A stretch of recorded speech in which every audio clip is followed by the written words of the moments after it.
Hey guys, welcome to the video for you guys. In today's video, we're going to show you how to unsend an email on your iPhone. So let's get started. So on the latest iOS version, in order to unsend a message, all you need to do is simply open up your mail app. And once you open up your mail app, let's say we want to type an email to someone. So I click on compose here and let's go ahead and just type on any email here. I'm just going to say hi. Hello, right? And let's say I'm sending this email and we're just going to send it. Now, once you send it, right away underneath, you'll see here, undo send here.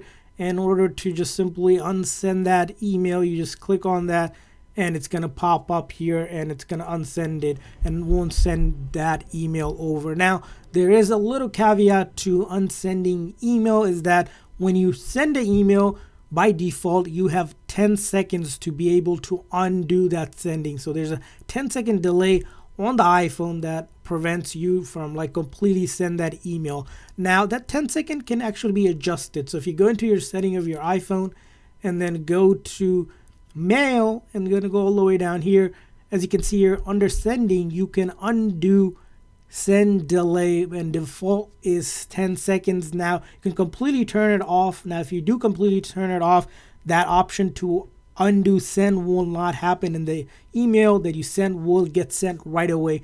But built into the iPhone system is that there's a 10-second delay by default, and if you want, you can also move this to 20 seconds or 30 seconds. So the maximum you can wait is 30 seconds whenever you hit that send button to be able to unsend if you really wanted to unsend it. But after the 30 seconds has happened and it's past that time, or that 10 seconds, whatever the setting you pick, you will not be able to undo send, or that undo unsend option will not be available. So that's how you can adjust the setting whenever it comes to unsending an email on your iPhone. I hope this video was helpful. If so, please make sure to like and subscribe button. Thanks for watching, guys. See you guys next time.